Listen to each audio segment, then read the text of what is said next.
me what you see when you look at me. Do you see another brother lost in these streets looking for his soul? Trying to find my soul. Or do you see another brother searching for lost souls in these streets? A street soldier. Street soldier. Here to help you get that chip off your shoulder, warm your colder days and sober your drunken ways, and find a way to help you get over these hurdles placed in our path. And this is not meant to amuse you. This is for all those who have questions but are afraid to ask. I won't be afraid. I won't be afraid. No. When times get hard, you lose your way. Open your mind and hear what I say. This is a message for the hard and the soft. To those who tune in weekly and to those who keep an eye out for 8 p.m. on Sundays and turn their radios off. The truth hurts. The cloth has been pulled. We're walking around half dead. Use this show as your IV. Alive and Free is a new movement. We've achieved self-destruction. A street soldier promotes self-improvement. Streets couldn't be no colder, so I gotta be a soldier. It shouldn't be this hard for me. Even when it seems so hopeless, I gotta keep my focus. I'm glad to be alive and free, yeah. Streets couldn't be no colder, so I gotta be a soldier. It shouldn't be this hard for me. Even when it seems so hopeless, I gotta keep my focus. I'm glad to be alive and free, yeah. All right, what's up, y'all? What's Hey, up? Dr. Marshall, how you What's doing? up, South Dr. Bend? Marshall! Hey, family. Hey! You actually stayed up late. I told you, Doc, we be up. Yeah. Man, I'm still doing laundry. I got my coffee and everything. I just have to thank you so much for coming on tonight. I mean, you have been talking about it since I got back home. What are just a wonderful 3-day training, meeting all of you. So, we gotta let the world know. I mean, that room knew, but now we're gonna let everybody who, and I'm gonna tell you, I text folks in different states. I got somebody from Florida watching. I got someone from Kansas City watching. I got folks around because I want them to see. I mean, they've heard about it, but it's nothing like hearing about it from folks that have just, that have taken the training. I've always said that,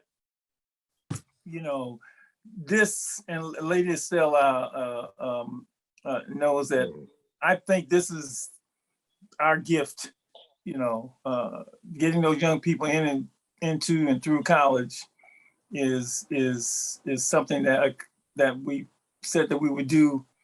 But the how of getting them there, keeping them alive and free is, we may be able to package it and put it in a prescription and give it to others. And South Bend came calling and we were able to get there. First, I want to introduce you to my co-host and our director of Leadership Academy. She's the one that prepares all the young people for college and gets them out of here and watches over them and the whole bit. And she does a show with me. So meet Lady E. Lady E, say hello to South Bend. Good evening, everybody. I am just delighted to hear all the wonderful things that you said, and I can't wait to hear more. So congratulations on not only being in the class, but letting the information get all the way inside. That's pretty remarkable and wonderful. So thank you for being here and nice to meet all of you. So I figured a way to start. Oh, and there's Stefan. You see Stefan? I saw Stefan. Stefan, where you at, my guy? How you doing? That's your high five right there, brother. He loved it. So I think the best way to get started is Maurice. Maurice, we got to start with you. Where are you, Maurice? Where Maurice? I don't see him. He's here. I only got so many squares on my iPad. He's here. Anytime I do this, Maurice, y'all too young to remember this game. I always feel like I'm doing Hollywood Squares right now. Y'all remember Hollywood Squares? Right now, Isaac middle square. So I'm like, I need to put X's and O's all around y'all. But Maurice, let's start with you. this thing is started a long time ago, and it came to fruition, and it's going to continue, with the trip last week to South Bend to do the training. But why don't you tell everybody how we first met?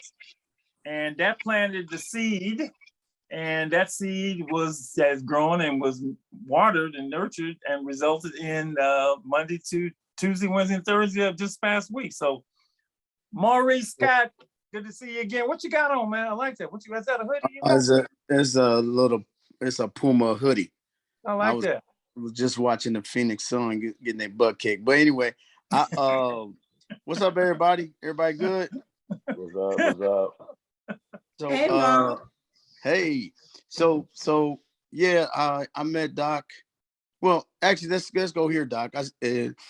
Back in my early 20s, man, I was trying to figure some things out, and my dad gave me this book called Street Soldier. And when I read the book, I'm like, this stuff is something that I need. It's like it's speaking to me. And so I went back to Dad and told him I really enjoyed the book. I said, man, I think I want to go meet this man. I want to see if this is real, right? I want to see if this is true, because some of the stuff was unbelievable. And so I wanted to go out and meet Doc. And so Dad said, well, okay, if you want to go, I'm going to go with you. And so we took a trip out. It may have been one of the first training sessions, and we took a trip out. That was, I think it was 1997, ran around there, 97, 98. Went out and went through live and free treatment, and the rest is history. It was life-changing for me. I brought it back to South Bend and started just trying to give everybody the prescription that I could touch. And, along the way, I coached basketball. So I was giving it to my ball players, and then I had a son, and he got it his whole life. And he was one that it was most important, because my father gave me the book.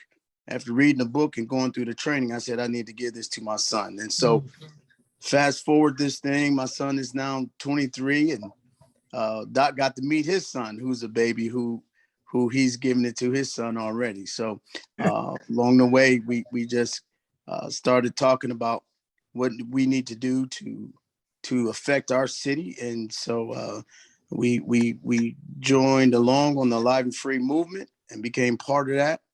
And, Doc came, I think you came to South Bend in 2002, I believe it was, to speak at Martin Luther King. Martin Luther King celebration. And I remember they were trying to get you to move here.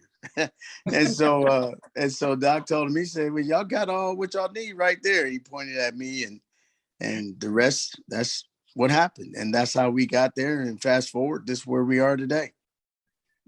When I told people I was going to South Bend, I said, are you going to see Notre Dame? I said, no. Because obviously the school is so associated with the university that, that's what people thought. I said, no, there's folks there other that don't, there's a community there, there's a city there. And one of the things that I learned, and you might want to talk about this before we actually go on to talk about the whole South Bend Alive thing that's been organized there, is lady, I want to tell you this. I found out that South Bend is a small place, 100,000 people. That's not a big city, but what's the per capita drama deals, Maurice, out of that 100,000? I don't know if you have a number for it, but there's a lot of drama, a lot of murders that go on there. There's a whole lot of murders. I think Isaac Hunt, he should be on. He's our GBI manager, or even Ramona. Either one of those could give that per capita, but it's way too many. One is too many, but it's a lot more than that, unfortunately. And you have organized under, talk about South Bend Alive. just talk about the organization or the network of organizations that are connected to that. Many of whom were at the training. When did that begin, and how does that work? So when we started to have a shift in more homicides than we wanted in our city, the city went out and they started with what they call GVI, group violence intervention. And about 2 years ago, we the city said that, well, what can we do to help decrease and help slow down gun violence? And so originally it was a pool of money, which wasn't a lot of money, but that was going to be given to one group. Actually, your neighbors, they were going to give it to a group out of Richmond area. And so we said, no, we want to tap into our people and in our city. And so what we did, we decided that we said, let's start, and we felt it was a good time we could start the live movement. So what we did, we called it originally South Bend Alive and Free, grant opportunities, but which it was so many people getting killed. I said, well, hell, I'd rather people be alive. If that means you need to be locked up for a minute to keep folks alive, that's what needs to happen. So we went to South Bend Alive, and it became a grant opportunity for folks in the community that was on the ground doing the work, wanting to or needing some resources, some financial resources to help with their mission. And so we last year we gave out over 50 grants, totaling about $350,000, and to support that, and which it was a lot of folks that was willing and eager. And with COVID and everything that was going on, we decided this year to instead of quantity, we want to focus on quality. So we want to give out money to 10 grantees, but also give them some training and really tap in. And that's when I called Doc and asked Doc to come and be part of the training for the grantees that was on the ground doing the work, trying to keep our city alive. I really applaud, obviously applaud. Mona just put something in the chat. What did she put in, Ann? She says South Bend was listed as one of the U.S. cities with the highest homicide rates in the country. Number 32 out of the top 50 cities in 2020, with 27.4 murders per 100,000 people, and a total of 28 murders that same year. In fact, and I said this to you, there was the night I got there, I think it was, if I got there Monday, as our training began, there were Maurice talked about that particular homicide that we began our training with. I think you muted. There you go. Yep, you muted again. You hit the button too many times. All right, there we go. So when we started the training, there was a homicide. A young woman was killed. And I think, is Isaac on? I'm gonna have Isaac talk about, because he's right on the ground with some of those homicides. Yes, I'm on. Yes, I'm on. Yeah, can you talk about the 2 homicides that happened right away when Doc came in town? Yeah, the young individuals who were, I can't really go into description of exactly all that happened, but we had 2 young people who ended up coming to the hospital that was shot and wounded. One, I think only one passed. I don't think both passed. But it was when you talking about, because we had a few of them. The young lady that died, she was missing, then she was found. Yep. Yeah, young lady from Elkhart who they've been looking for 3 weeks. They found her in a car in one of our local neighborhoods, in the alley, with her baby, 3-year-old baby in the car, who now we know that it's been lucky to be alive. Had a lot of issues with being in the cold. They was able to rush the baby to the hospital to save the baby, but the mother had died of some wounds afflicted by gunshot and knife stabs by somebody that they're looking for. So we started right then and there with a murder right off the back before the training started. Lady, that's how we began. That's how we began those 3 days. And I don't even know where, how do I start this? Let me just say, everybody that you see, everybody's going to get a turn. Everybody gets to tell me, but I'm gonna ask you, Maurice, how did you pick the people that came to the training? That's what I want to know. How did you pick them? You tell me later as we leaving, man, everybody wanted to go to this training, man. How many was there? Was it about 25, 26? Was it that many? Or Yeah, about 25. What happened? We had to limit the grantees. So it's 10 grantees that was their organizations. We had to limit them one person per grantee. They want to send a lot more. And then we sent our staff and then our outreach team as well. That's who was part of it. But it was a lot of other social organizations that wanted to come, and we couldn't do it this time. Mrs. Sal, I want you to know, even though there is a lot of violence there, obviously you heard the per capita numbers and where it ranks. Everybody knows everybody there. Everybody knows Maurice. Everybody knows his dad. Every time I went, by the way, Maurice, when you go back to Frankie's Barbecue, tell them that I'm not coming in this week because I went there every day I was there. Okay. We're Dr. Marshall. We're Dr. Marshall gone. But yeah. And everybody knows Maurice. Your community is so tight and so so well.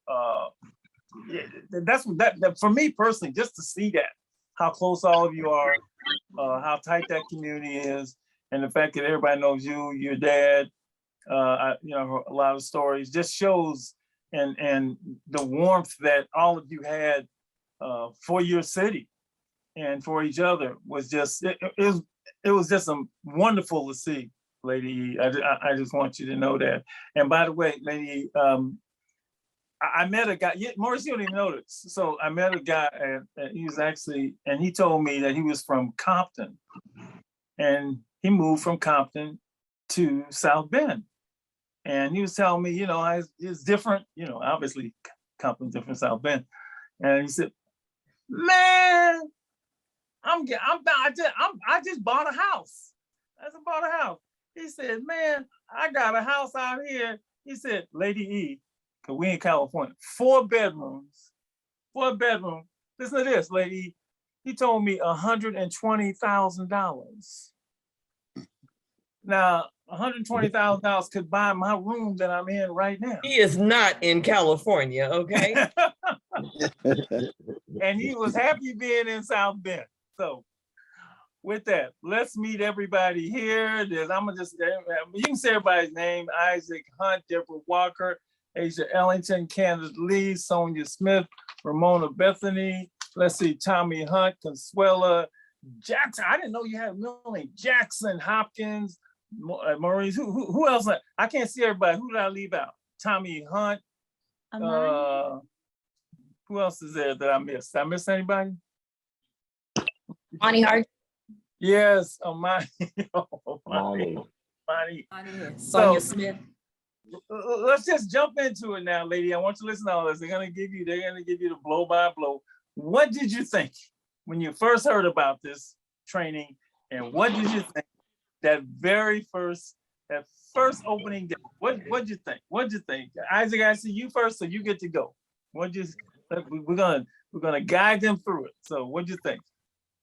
I was thoroughly impressed. When I was kind of skeptical when I first got there. That's what I wanted. Not the end, but at the beginning. Yeah, I was kind of skeptical, even though I read the book. I read the book 4 times. Not in addition to that, I gave it to all the outreach workers to read as well. But I couldn't wrap my mind around it. Just reading the book, you can get the concept. Yeah. But yeah, it was. I was kind of skeptical. I was like, I'm coming to see what this is about. Okay, we're gonna get the opening statements to everybody. Deborah, what did you think that first day when you came? You're hearing about it. I go to a lot of trainings, and you get one training after another and another and another. And it's like, do I really want to do this? And it was for 3 days. And you know what? It was well worth it. It was well worth it. Candace, what did you think? Because you're really taking time out of your busy day. Rarely do I get somebody that's an official attender training. What did you think in the beginning or when you first heard? I'll be honest, as everyone else has said, I was like, yeah, I might make it 1 or 2 days, 8 hours. Well, I got an email that said it started at 8. So the first day I was there at 7:45 looking in the parking lot, like, where's everybody at? You know. And then they said, well, it doesn't start till 9. So again, with being a pastor, being a city council member and director for GVI, it's so many things that we have going on throughout the week that, you know, to take 8 hours, to actually take 24 hours out of my week, that was a big commitment. But after probably the first 30 minutes of the beginning of the training, I was intrigued and ready to learn. And what I loved about it was that I've been to a lot of trainings, but I think this was the first time I seen it from an African American. Hold it. Don't go there. We just get first impression. Impression. I love people walk in the door like, what the heck? You know, that's what I want. What is this? Sonia, yours. I was like everyone else. I'm like, oh, another training. Okay. Maybe I'll bring my laptop and, kind of get some work done on the side as I'm, like that. I brought my laptop the first day. And I mean, from the beginning, you had me like, just the concept and the way of thinking challenges you from the moment you start. And it starts to transform not only the way you think, but also you within your heart. So it's almost like it starts to change your heart of how you perceive your life, the things that happen to you, and also that it's not just external, but it's also internal to you. So you have to change you first. You're going too far. Okay.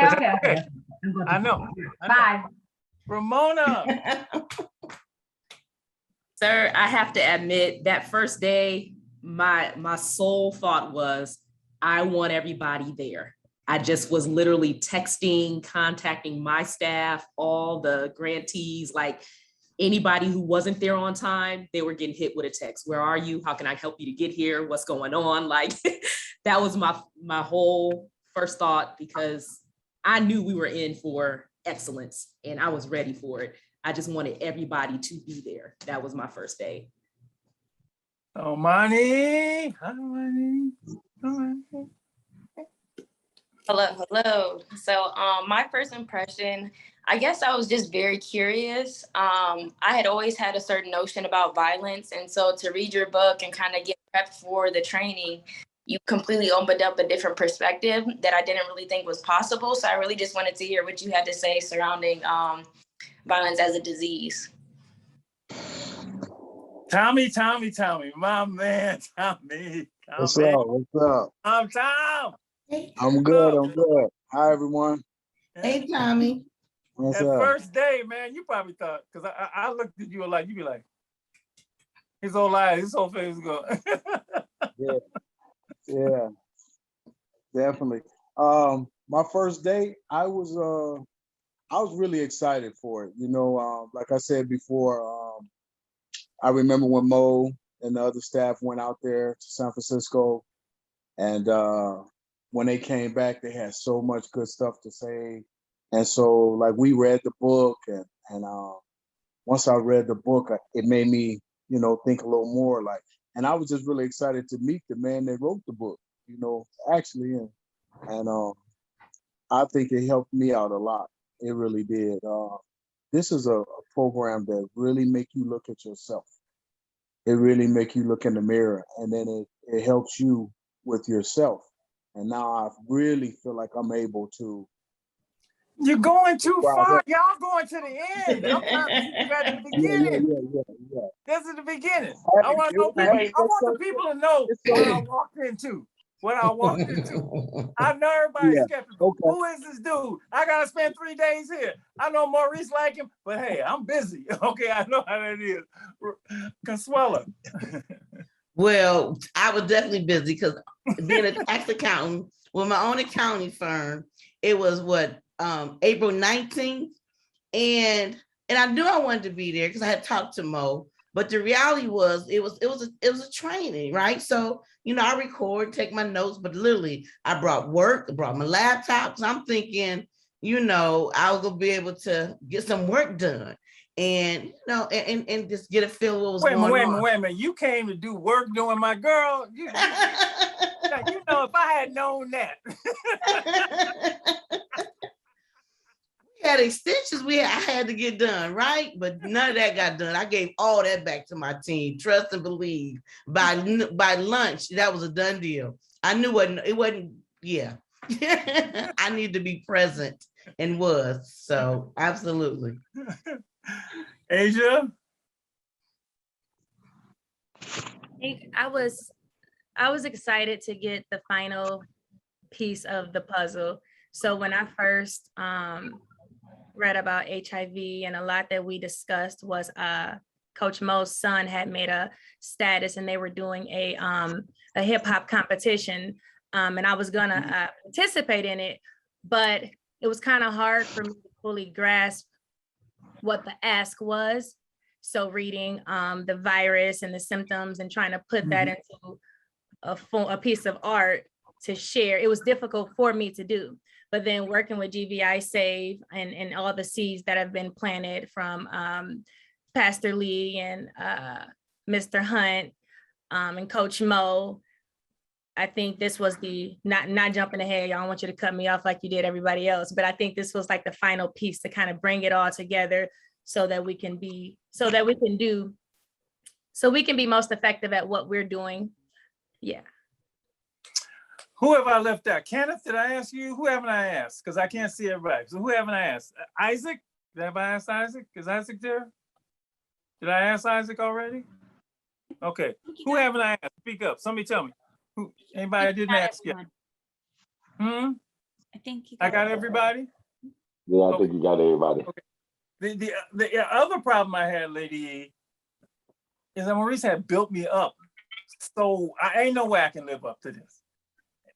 Ain't no way. I think what I'm gonna say is good, but and then Dad got up there and preached about me for like 20 minutes.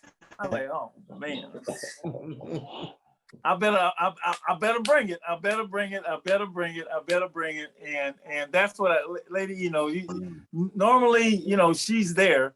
And has actually done a complete training herself. She went to South Africa and did one by herself when I couldn't go. So she knows everything that goes on, and she knows what we walk into, because what we're presenting is something completely new. What was the first thing, anybody, that grabbed you? What was the first thing that grabbed you? Because a lot of people are listening, and what was the first notion that grabbed you, and right off the bat, that's like, ooh, this is different. Because I said it was going to be different. I said it was going to be school. And by the way, y'all were great in school. Y'all get that. So anybody, just jump in. Free for all now. What's the first thing that grabbed you? Well, that violence is a disease. Yeah, I mean, that was a game changer. Yep. Looking at it as violence as a disease. Yep. So, game changer. Yep. Yeah. The way that you broke down the symptoms and everything that was related to it, because I come from a medical background. I was in pharmaceutical sales for 13 years. So I've studied all the types of diseases that attack the body, the brain, the heart, and all that.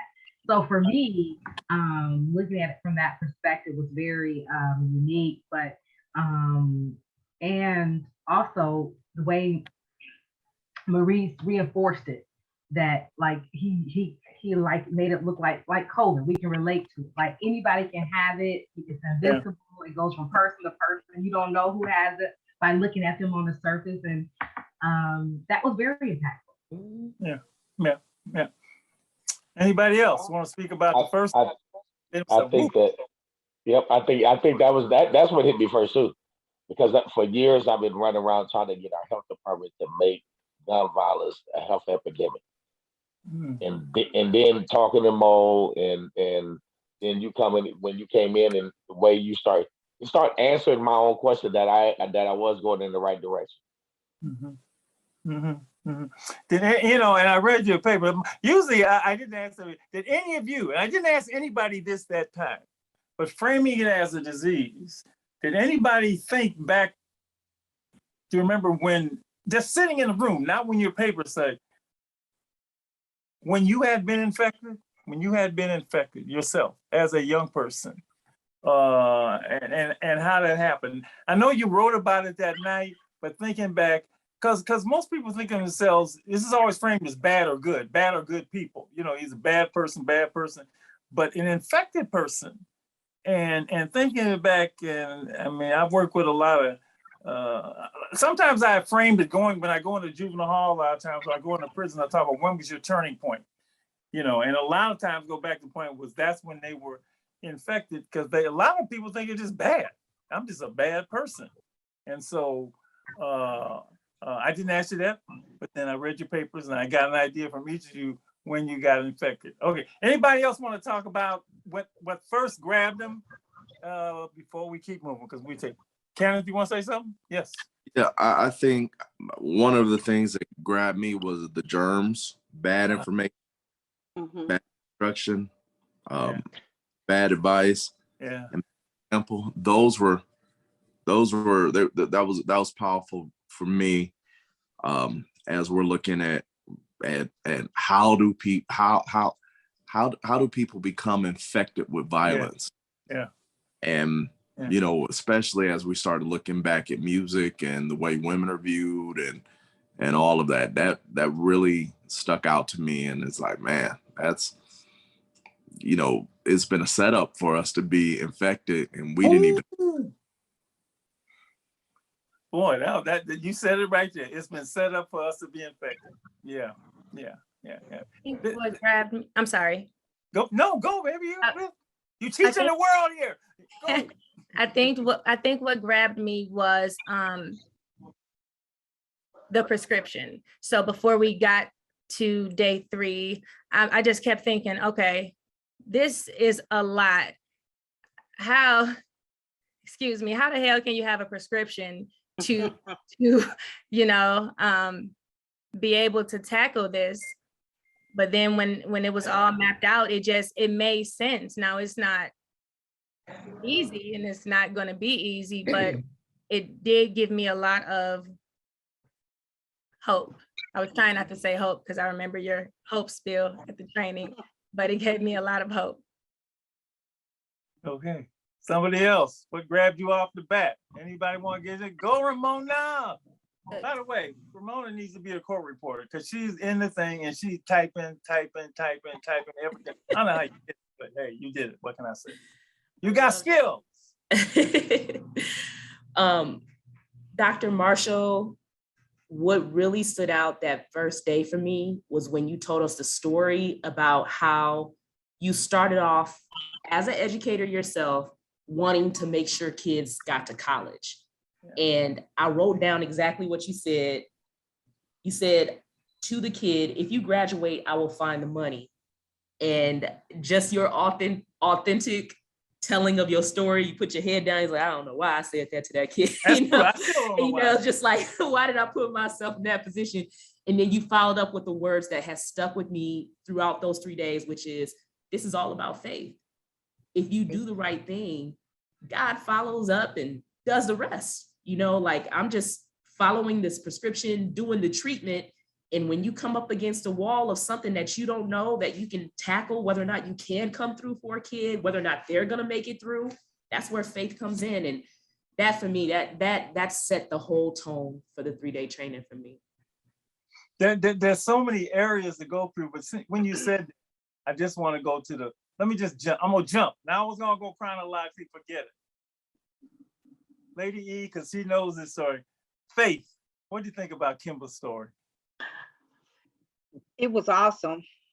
It was it was an awesome story. The part that was just, it was like you could actually feel like you could actually been her, you know, if you grew up in a family where you were protected and then you were put out there in the world and you didn't know what to do with it because it was too overwhelming.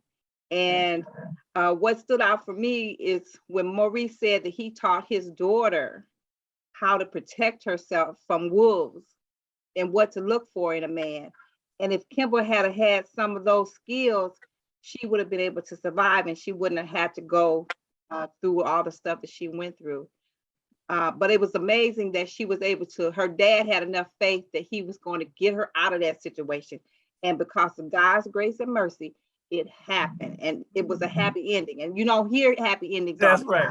And that's what was so motivating. So that story was awesome. I would love to meet her myself. You may. Don't be surprised. Anybody else want to comment on Kimber's story? Yeah, that was in the middle of the third day. You ready for homework on the second? We're talking about third, but when you said faith, that went right there because that's what Dad had. I mean, he had unbelievable faith. You know, and for me, getting to the next day and hearing about the fact she was released was, it hit on that faith, and it was a relief because for homework, reading her story was just heartbreaking. I mean, because it was the American story. They did everything right. They raised her, right. You know, they did everything right, and they thought to protect her. But like myself, and I'm sure a lot of other women in this world, when you get out into the world, I mean, you get to college for me, I thought everybody was like my granddaddy. Like Kimber probably thought everybody was like her daddy and had no idea the wolves that truly lies out there. I had no idea, you know, so, but it still was heartbreaking to hear, you know, that her innocence was used. So no matter what she, you know, how she played a part or not, you know, got her to life. And then she had a baby. So it was very in prison. In prison. I'm like, oh my goodness. It was heartbreaking. But very thankful talking about that faith when I got to class and you was like, you know, the next day you shared how her daddy kept fighting and, you know, and it worked. You know, anybody else want to say something about Kimber and that story?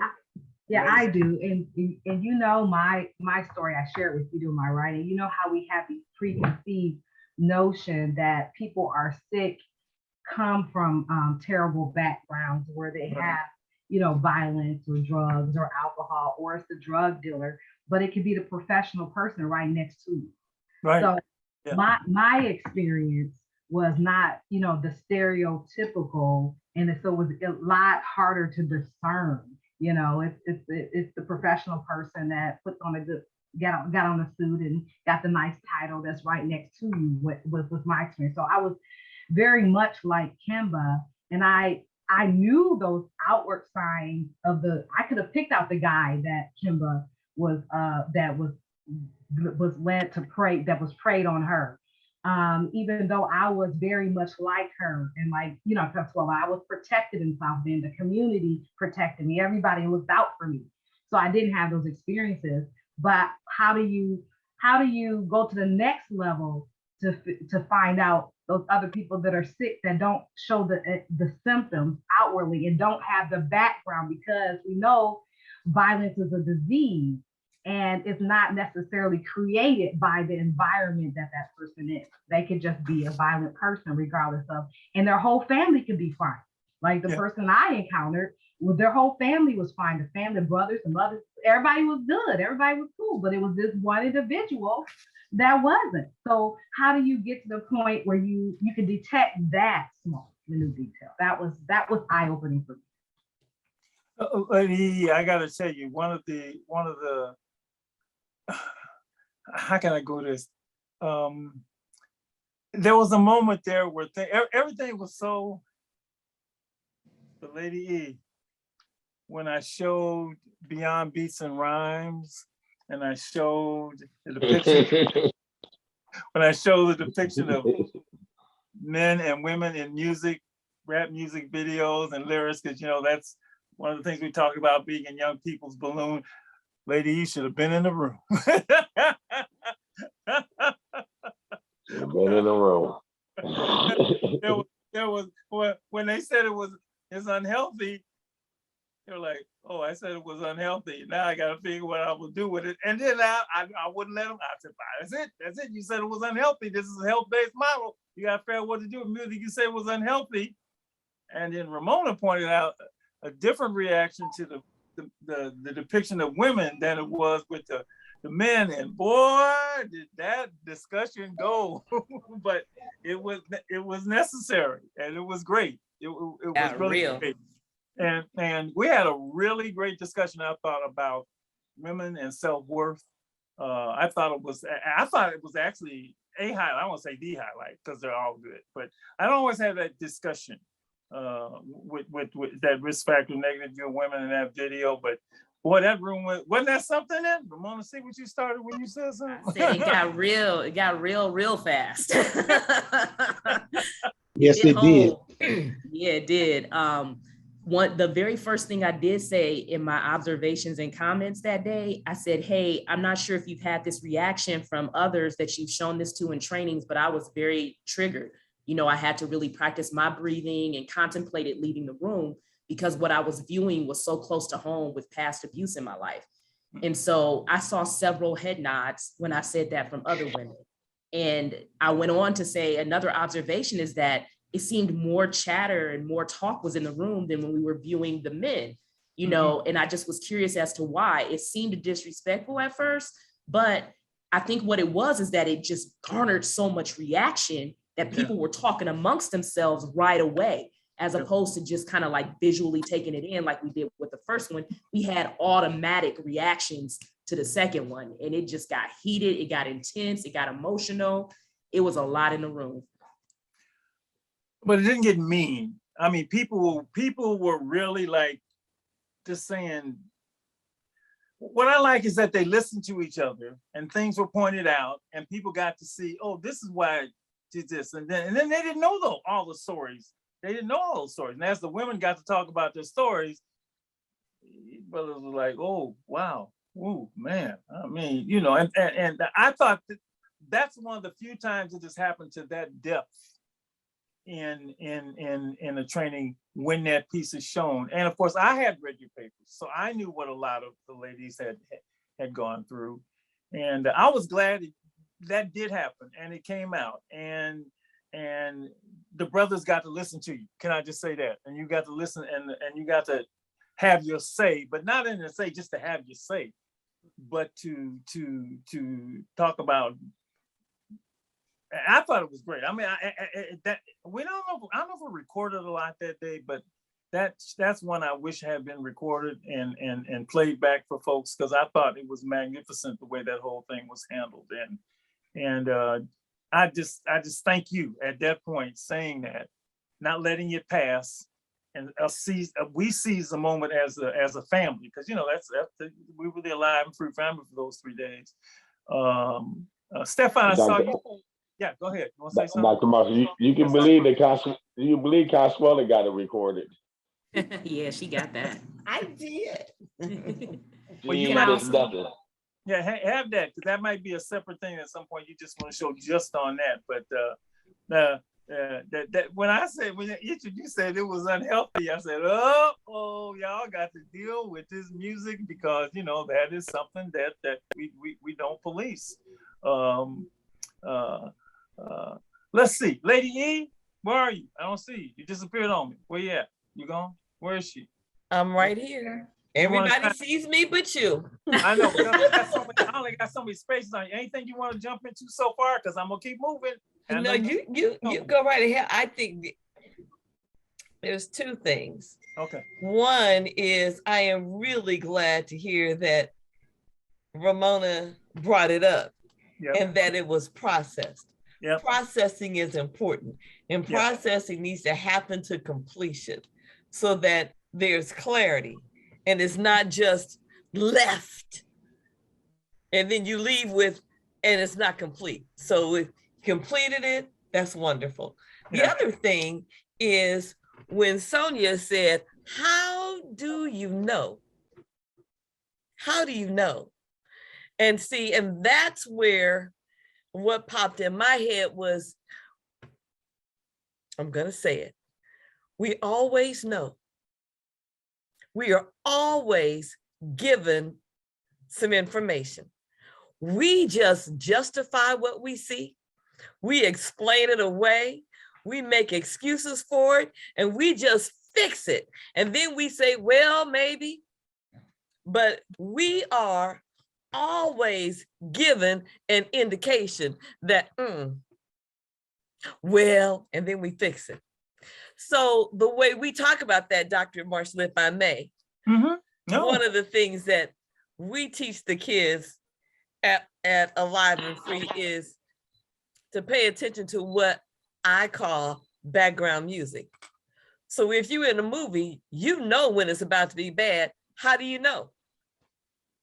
That music. The music. That's something that lets you know, oh, this is about to be bad. Well, in the movie, you can see it.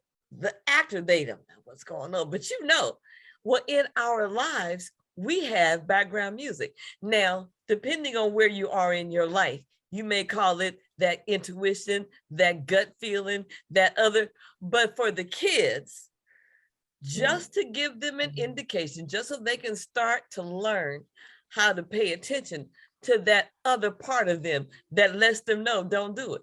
And I'll ask them, how many of you get that feeling that says, don't go, and you do it anyway?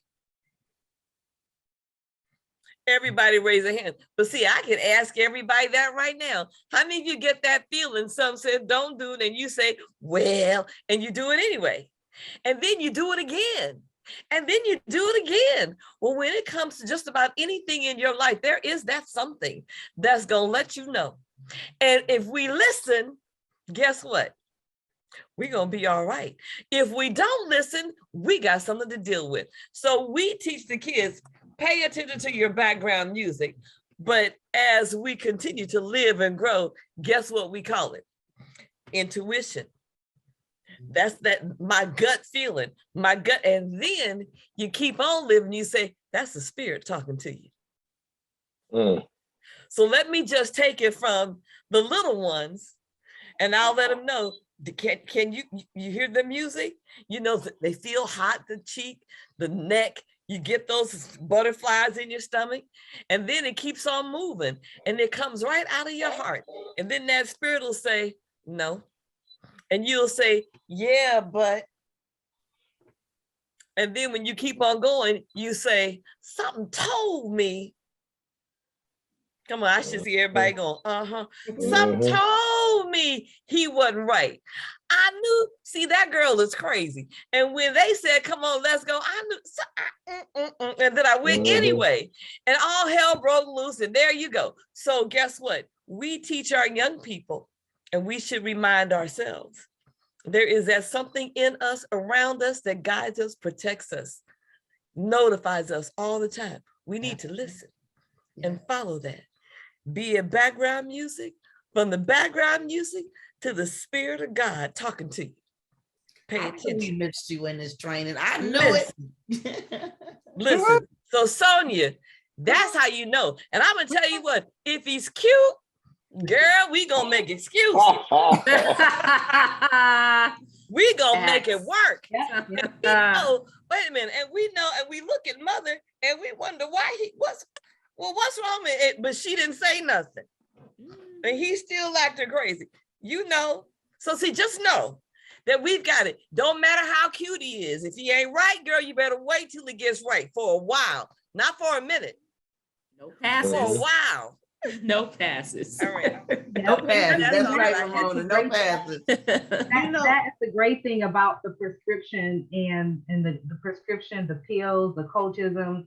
You know, that was my mind when we were in the beginning. But after getting the prescription and after getting all the things, I was like, okay, here's all the tools. If I had these tools and applied them, but yeah, you're right. You know, there's no signs, no symptoms, but we do override our intuition and what we hear God saying and making excuses on. We will talk back to it just like we used to talk back to our parents. I hear my grandmother's old saying right now, even as you were speaking, you think long, you think wrong. Go with that first thought. That concept of background music is I knew she wouldn't be there to teach it because she does it all the time. And a lot of times, even when I'm going, she's in the room with me. Mrs. Stell, she's Mrs. Stell during the week, Lady Stell on the weekend on the show. And she puts that, and that's why I told her tonight, you're gonna teach it. You're gonna teach it because that's the piece that you need to put in with everything else that you got. And I remember I said, when the young people go away to college, these things, these coachisms, these notions are in their head, literally, that when they get ready to do something, they will say, Mrs. Stell told me to listen to my background music. That's how powerful these things are. So write that down, throw it in. And I don't want to be, let me just be equal opportunity. Because I said, because if he's cute, we gonna justify. But on the other side of that, there's those girls and they can be just as pretty as they can be.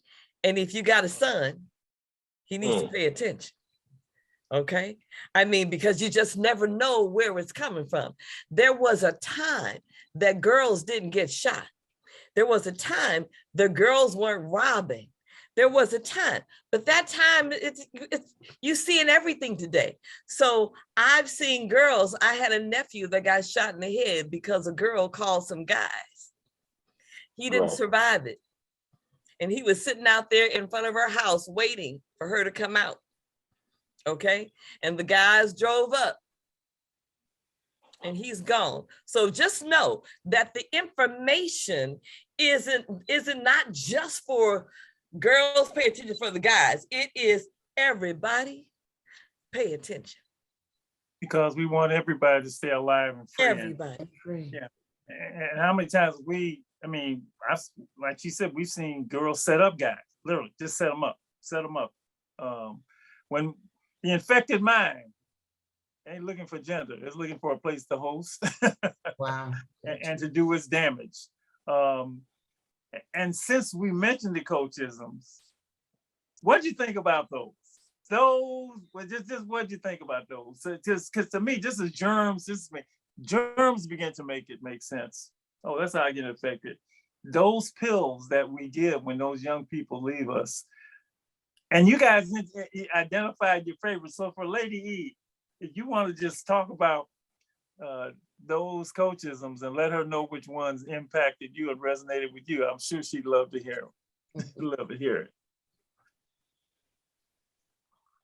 Oh, go ahead, go. It's free for all. Go, Ken.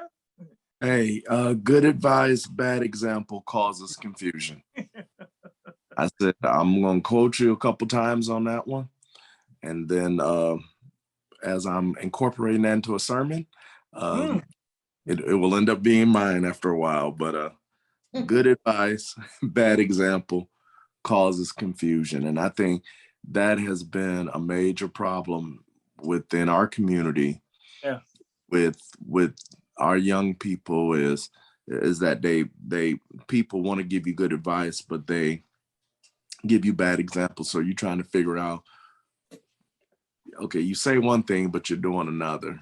And now I really trust you. And when people can't trust you or believe in you, then they really don't want to hear what you have to say. So that resounded with me. And to piggyback off of Uncle Kenny, so I grew up with, I feel like, a lot of good advice, but bad examples. As a kid, sometimes the advice that you get is so complex that you can't properly digest it and learn that lesson. So you have to go off of the example. That's mostly how little kids learn. You know, they view their parents do certain things, and over time, seeing those habits, they pick those up just instinctively. And so to grow up now, I look back on it like, man, I was so confused because I heard one thing, but I saw another thing. So that's the way it translates in my life. But to understand that now as a coachism, it helps me to separate, okay, let me listen to the advice, leave the example, because it was good advice. I just didn't see it properly used. And it really helped me to gain grace for those people that kind of had me in that confused state because they were in fact infected. So it allowed me to separate the disease of violence from that person themselves and not necessarily label them good or bad, but just infected. Anybody else got one for her that you want to share that resonated with The you? one where success is the best revenge, Yeah. and you got to believe your right is stronger than their wrong. Yeah. I agree with Consuelo on those, because that was Consuelo, you in my head. Those were the two I was talking about. Success is the best thing, but also you got to believe you're right. Just for young people to be able to have an opinion and believe they're right. But also, and I love what we just talked about, having that background music, to be able to have that sense of discernment, to be able to know, oh, this might be happening. It's time for me to move. But standing on what you believe is right is huge, because a lot of us don't have nothing to stand on. And, you know, but especially too, Isaac, in our community, because the reality of it is you hear so much about like what this side of town can't do or can't have, or, you know, all the perception is so negative that for me, success is I can show you better than I can tell you how I've been raised, right? And that's real. And so you want to build a community, you want to have something for your people to be able to be violence free. You know, you get laughed at talking about stuff like that, but we're gonna make it so. So to me, that's one of the things that really stood out. Tommy, you've been quiet. You got one for us? But Tommy, listen though. That's the one thing I noticed about him. He really listened. He be sitting there listening, and then he processing all this. So, but then I'm calling on you this time.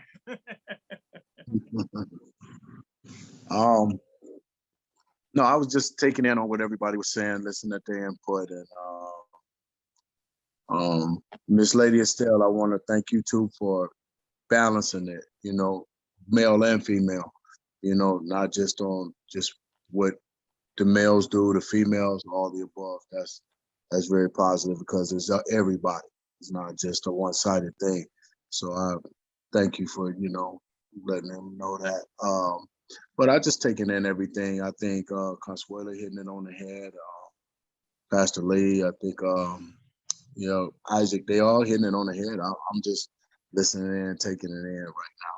You know, I'm just gonna add it to my arsenal. That's all. Anybody got? Yeah. What's my favorite one? Okay, what's my favorite coaches? Well, I was going to say one step from a bad decision. You're only one bad decision. Wait, yes, that's it. That's for it. For real. I think one of my favorite ones is what other people say about me is none of my business. Yes, oh, Lord. that's a good one. I go through. I was gonna say that one. Yeah. That was a dance right there. I go through life and I tell myself constantly, I don't care what people say about me. I don't care about what people think about me. But in all reality, I do. I don't like to get lied on. That's number one. And the old me, when you lied on me, I would pull up. But because it's none of my business. If you operate like that, you're gonna be fighting the whole city. And so I like that one. Lady E, we are not all related, but we are all family.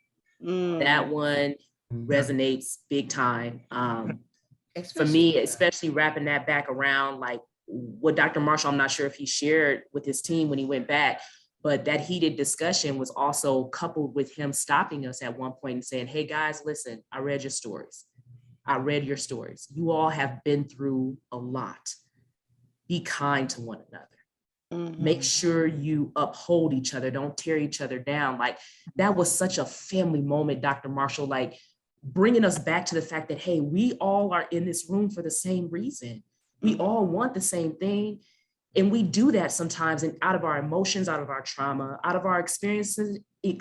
And just because what we're doing is so hard, sometimes we implode and we explode on each other, you know? And it's like, we can't do that. We've got to uphold each other, love each other, and have that kindness and compassion for one another so that we can do this work. We're not all related, but we are all family. Yeah. Yeah. I think another big thing that you do is more than what you say. Yeah. It's what others see and feel. You know, and it takes a lot of effort and energy just to, I like when Asia said, pull up. You see, she reminds me of my little girl. She doesn't want to, my little girl, she's almost 40, but she's the kind of like, I don't care what they say, but that's not true. She absolutely cares. And she's ready to just cut somebody up, and you can't be cutting them up. But now you have to know how to deal with that. And you need to recognize and see, not that you don't, I'm just saying we do, because we're human. It's an unavoidable thing. We're human. Somebody's talking about me. Really? You know, I'm as old as I am. What you got to say about me? Why? But we can't control what people say ever, at any time. They're going to say what they say. The one we got to trust is us, trusting that we know what to do. We're doing the best we can. God doesn't ask for more than that, you know, and you just keep on going. So yeah, pulling up, that was back in the day. This is a new day. And where's Tommy? There he is. Yeah, I saw you watching. I saw you watching, and I see you listening, and see there's more in there than you saying. And I would really, yeah, I see it's just like all in there. We need to just, you need to say more. Yeah.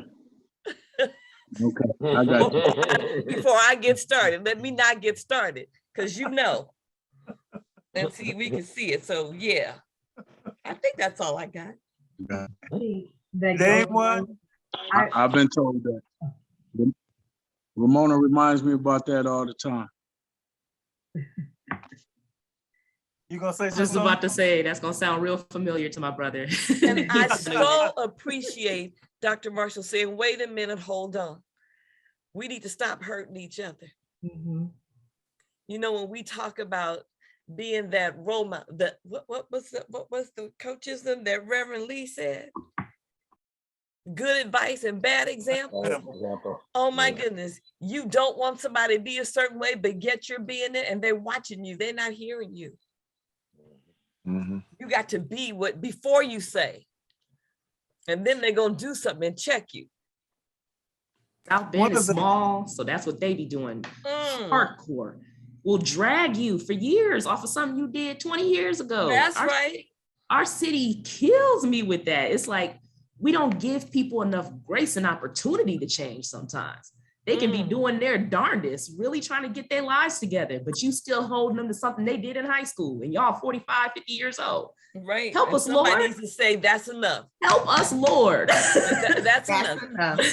You've held that over them long enough now. Man. Let that go. Let it go. That's right. One of the notions that I kept going back to, and I almost, I don't say insisting it, but I kept reminding people, because I know that we do this, and is that nobody gets a pass. I said that several times, that there are certain people we get passes to.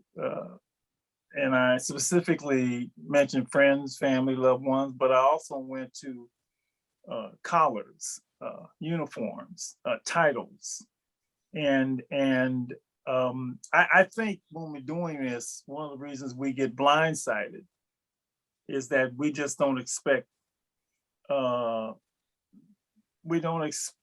this coming from those folks. And I think by the end, we all realize that we have to be on the lookout for everybody, that it can come from people that we trust, and those sacred words of friend, family, and loved one, and position, I can use that word. And when I say position, I'm including, heretofore we don't talk about clergy. Heretofore we don't talk about, we don't talk about presidents or anything like that, those kind of people. And they can be the most damaging, because it's because they have this status that allows them to do things to us. So to me, that was very important to say over and over and over again, because you gotta know everybody. You gotta look at everybody through that filter of alive and free. How did you feel? There's one more concept I want to ask, and I want to go to Dave. How did you feel when and I always feel this is necessary because I get folks in there, sometimes I get the philosophers in there. I didn't get a lot from you, thank God. When I said the disease of violence is about power, domination, and control, did that sort of put everything, and were you able to extrapolate it to the entire world and look back at history, everything from all the history that we've learned in the world to domestic violence being about power, domination, and control. Did you know that already, or is it hearing it that way, did that help? Because I know a lot of times people will ask me, well, what's at the bottom of the disease of violence? What is it really all about? I'm just curious, and if it didn't, it made sense and we moved on, that's great, because I really do think that helps say what it's all about, period. Violence is about power, domination, control. Dr. Mark, that really hit a string with me, because especially being in a position of leadership in the city, and that the most of us in the room were in a position of leadership. And I'm always talking about do what you're supposed to do. Carry yourself the way you're supposed to carry yourself. Work harder than anybody else. Because at the end of the day, it's not about us, but it is about us, right? Because I also found, it really made me start looking at myself, am I infected and passing the disease? And is somebody else infected and passing it back to me after I didn't cleanse myself and trying to keep it from me, and now you bringing it back? But also at the same time, we look at as leaders, our conduct and the way in which we work and carry ourselves throughout day in and day out as being role models is expected. Mm-hmm. This is not something that you can turn on today and turn on tomorrow. When Mr. Hunt walk out the door, they expect me to do my job. And that's, and I'm going to do my job, and I'm going to do it with integrity. So I expect people to hold me accountable. I look for accountability. Accountability keeps me alive and free. Mm-hmm. And some do and some don't, and I know I'm trying to keep myself to the point to where I know how to maneuver and keep myself vaccinated. So that way I can still function and do what the Lord has put me on this earth to do. And that's to work with young men and young women and to try to provide opportunity for our people who've been lacking for years and decades and changing the environment of our city. And Alive and Free has brought that to me. And I thank you so much. You don't even know. You're welcome, sir. Another statement that I hit you early on with: opportunity and good intention is not enough. And we're always surprised when people who have these wonderful opportunities end up blowing them and get caught up. And that's right. Because it's not enough to ward off I was just reading about some athlete today who apparently got it all, but ain't got it all. Mm-hmm. Because he blew his opportunity, became infected with the disease of violence. And we give young people opportunities, but don't change the way they are inside. Don't even look at the way they are inside.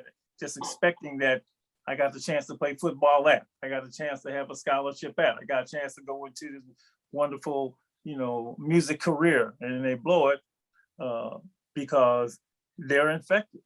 They're infected. They run around with risk factors, and so I just a couple of statements that we we just always want to keep in mind, because we'll look at somebody and figure they got it, and then why?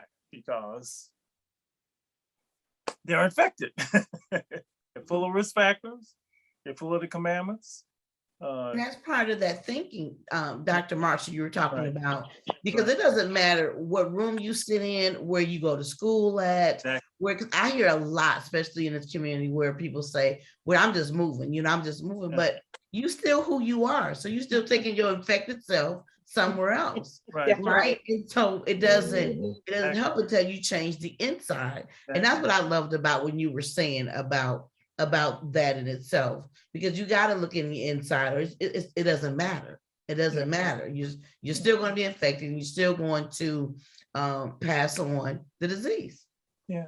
And I guess for me, looking at our elected officials, so many of them, they're just about power, domination, and control. Mm-hmm. And that's really sad because they're in the position to make difference.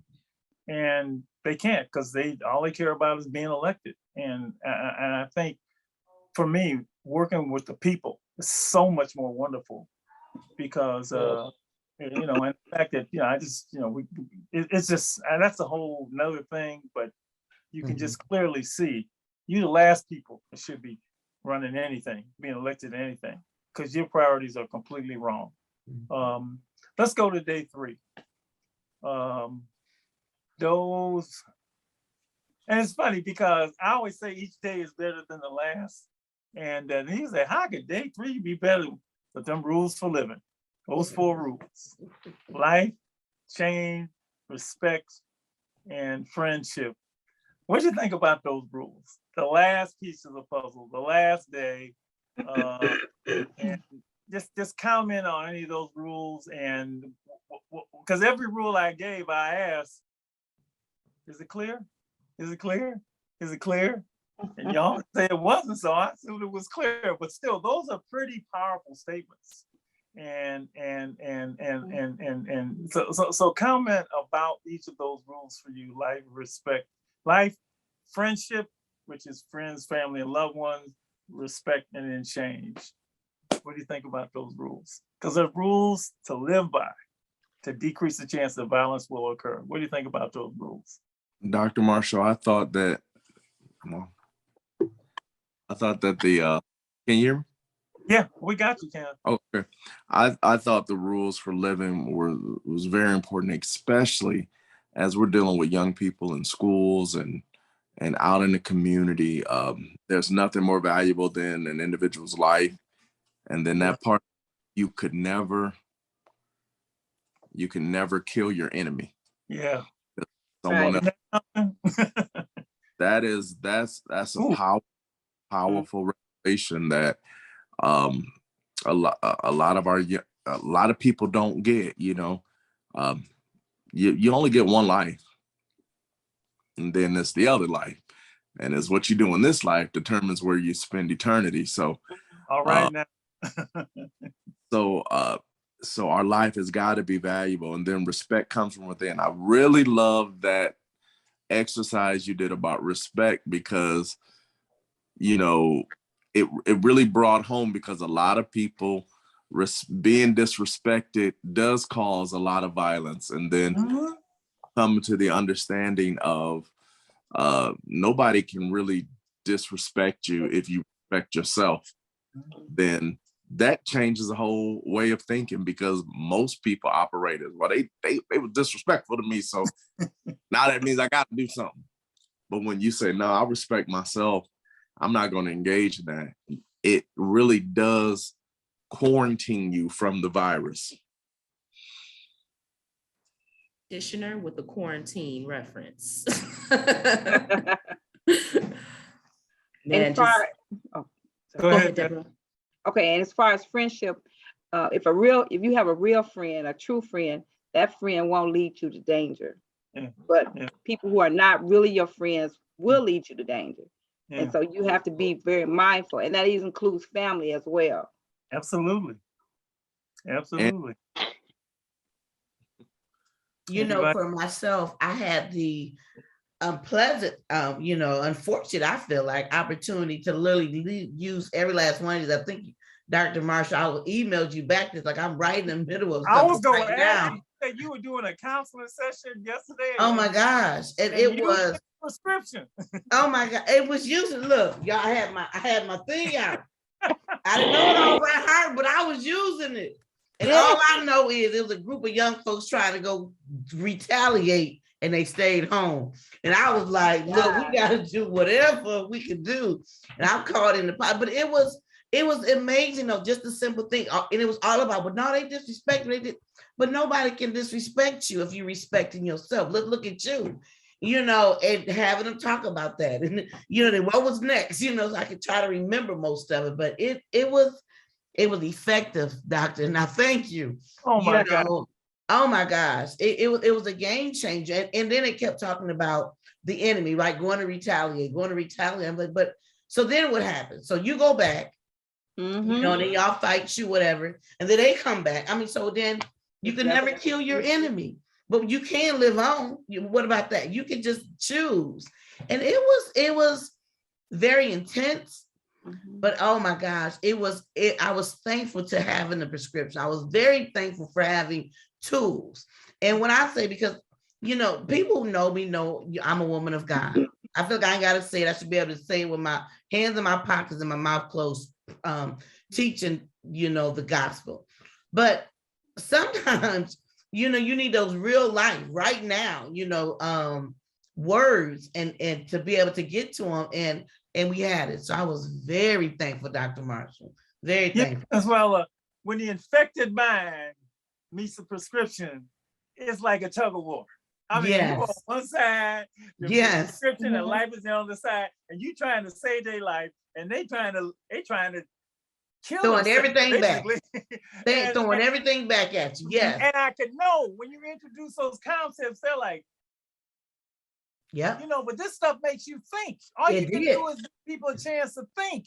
And I wish I was there watching their Oh, me too. Because I've done it a million times. Dude, for real, man, you can't kill the enemy. Like, did you ever think about that? For real. Well, but no, you can't do what you want to do. It ain't gonna work. But just grabbing them in that moment with something else. Yes. Literally. So, but here was my thing too, where I felt like, and maybe Lady E somewhere, someone could help. It was so then we de-escalated the situation, right? I'm talking to him. But then as far as that anger and that fear, like letting out that balloon, right? Yeah. And I really wasn't too sure like what questions to truly ask them that wasn't going to send them back off into a physical, but allow them to express how they feel, because they was hurting. They was hurt, you know? So I realized that there was some of the things, you know, I was looking for. Lord, you a doctor, you had your prescription card out. Everybody in my family, I done texted to my group text, in my family, cousins, friends, because it's an answer. It's a true solution. It ain't complicated. We ain't got no whole bunch of big words. It is what it is. It's simple enough to work. Oh, I'm sorry. I should be muted. That's right. It's not a whole bunch of big words.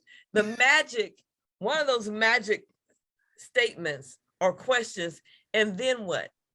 I've asked kids, young people think today, and they just say collectively, no, we don't think. So when you ask the question, and then what? And then what? And it makes them think. So when you're trying to figure out what you need to do to help them get the air out of the balloon, then you ask them, so what would help you get some of this out? They got the answer. You know, see, I don't know what kind of work you do, but sometimes that pressure of feeling like you've got to have the answer is more pressure than you need. You don't always have to have the answer. You need to have the question. That's it. So you ask her, so what do you need right now? What would help you? Okay. And then when they say, well, I don't know. Well, then let's what? Let's think about it.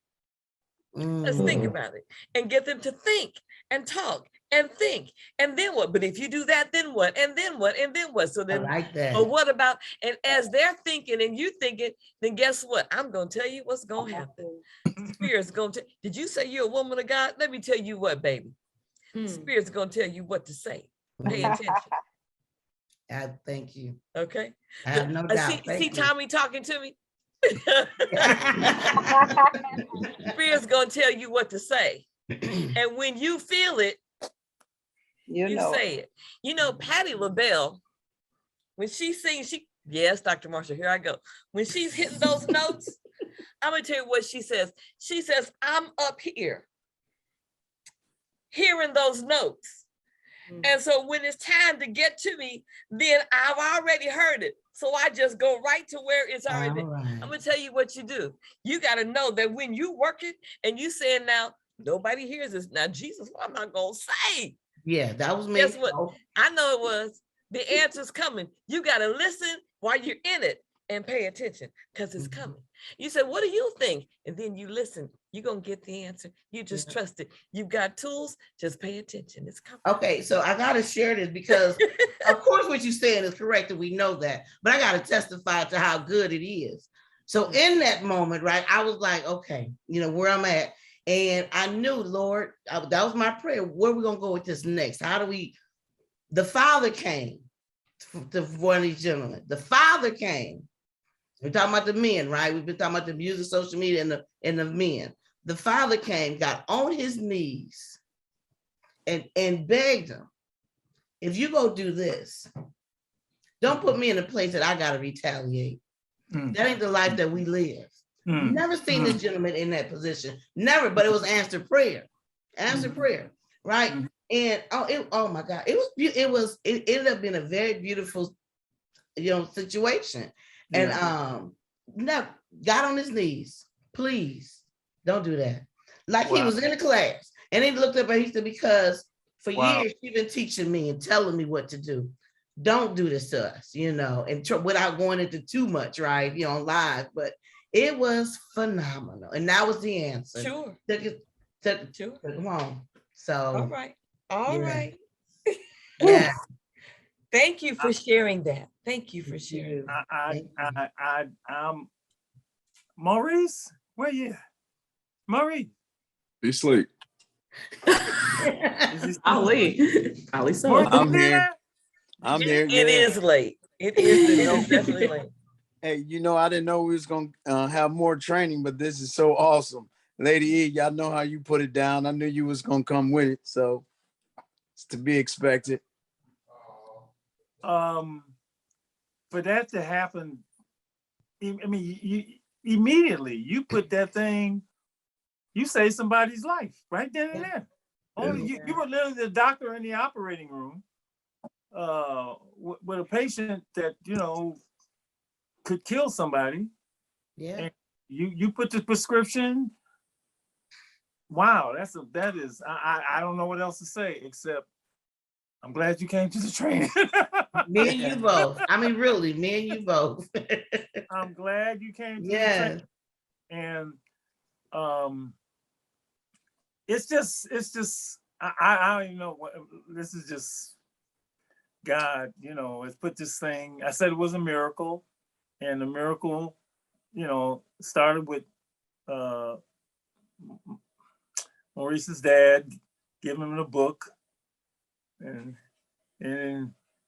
him taking the prescription and giving it to his son, and then giving it to you, and then today. I mean, it's just and I guess, you know, we're way over. I mean, we're not overtime, but I don't want to keep there. This is amazing. Hey Doc, I do want to say, when we was out there the first time, I got a chance to spend time with Coach. And before I left, I remember the thing he said to me. He said, "Remember, you've turned right. Now go straight." Yeah. You know, and that has stuck with me forever, like to this day, man. Yeah. Coachism. But you're the real heroes. I mean, you really want to save people's lives. I mean, you really do. You want the violence to stop. That's why, you know, I think I said at one point, you know, we just blow up all these celebrities. We're so celebrity focused, especially through social media, and they're just people, right? And number one, they got all their own damn issues. Okay, no, let's get that straight. But to blow them up, but to me, there's nobody better than you. Nobody better than you, because you want people to stay alive and free. And you know, we're where the rubber meets the road. I mean, you know, everybody else wants to power, domination, control, shoot them up. Everybody else wants money, blah, blah, blah, blah. You really want folks to stay alive and free. And you're the answer. You got the answer. We're using the answer. And the fact that what you do, you say, I mean, it could have been another story on the news. It could have been another statistic. It could have been another, you know, South Bend would have gone up on the list, right? But and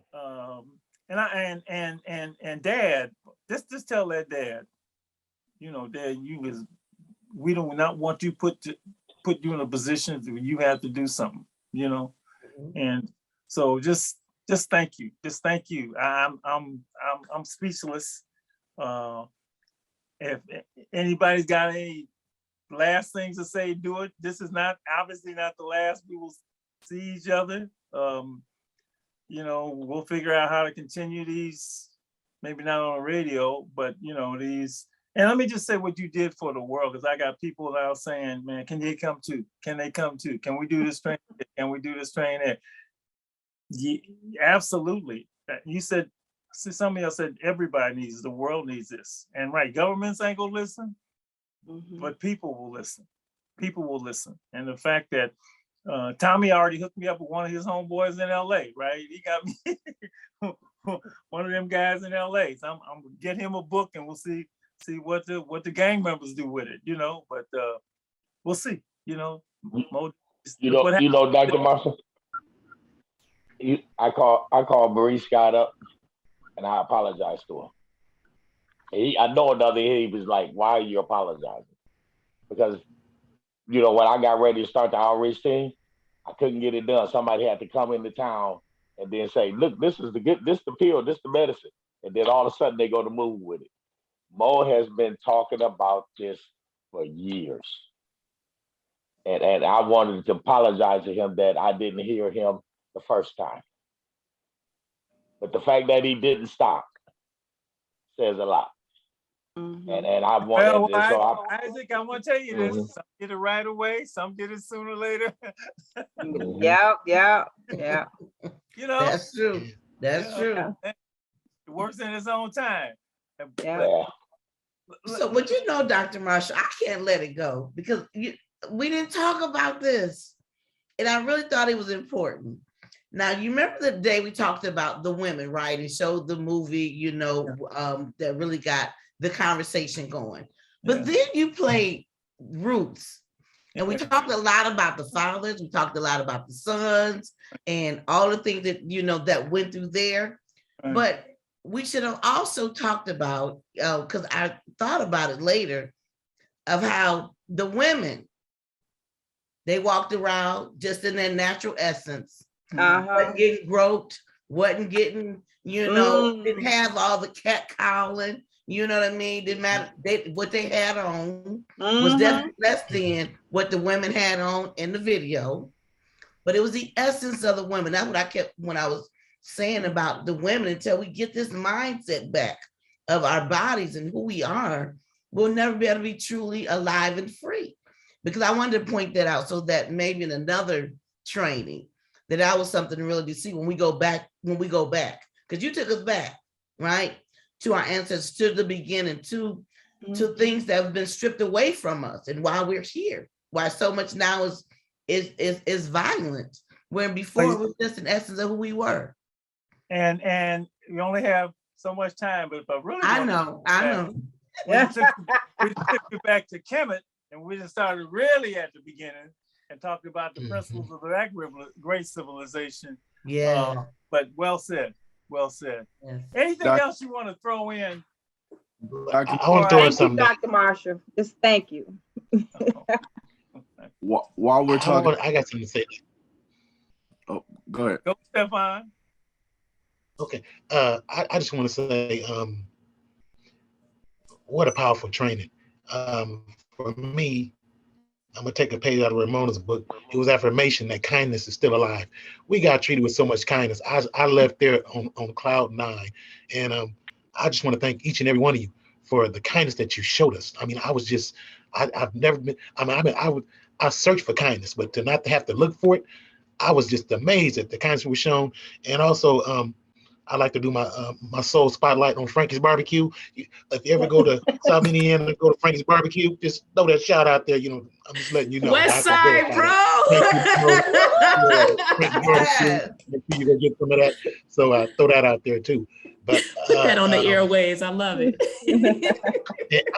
I am so glad that you guys got a chance to hear Lady Estelle. So just thank you, Lady Estelle. Thank you guys. Appreciate you. Love you guys. Thank you. Likewise. Anybody else want to throw in? We got 5 famous last words. You got to do it. Now I'm gonna go to Lady E because she always ends the show. So, Dr. Marshall, the illustration from Roots about when Kunta and the GOAT and him going to his father. Yeah. That was powerful. I mean, all weekend I've been watching clips on YouTube from Roots. So I'm like, I gotta, you know, all men make mistakes. yeah, that was powerful because the interaction between the wisdom that his father used and tell him never run into dangerous situations or to dangerous animals. Yeah. And instead of scolding him, right. he showed him his scars for being stupid and said, we can get another GOAT, but we can't get another you. And that's right. I thought that was that is such wisdom on how we got to deal with our young boys. So many times we're so hard on everybody, and it's just a different perspective of saying, look, everybody make mistakes. Yeah. You learn from it. You don't put yourself in a dangerous situation, and you move on because you want to be able to live to tell about it. Yeah. So that's what I took from it, and I thought it was powerful. And I've been watching Roots on YouTube all weekend. Anybody else? Going once, going twice. The one thing I don't think I got to share, I divulged this through my story from the first night of homework, and Amani spoke to it as well during training, the self-violence. We all here on this Zoom, all these leaders from South Bend, we love our young people. We go hard for them. We go hard for these adults that need this treatment too. But one thing we don't always talk about is the violence we do to ourselves. Mm-hmm. And when you asked us why we were there and asked everyone to give their reason, and I told you, I'm here for me, Dr. Marshall. Right. Like my issue with violence was self-violence. That because I was treated less than and abused in my home, I adopted such a poor mentality of myself and such a mission to always be concerned for and put above myself other people. It's like your greatest strength becomes your greatest weakness. I was great at taking care of people, loving people, caring for them, but I was not giving it to myself. And what that ends up turning into is a life of an empty well.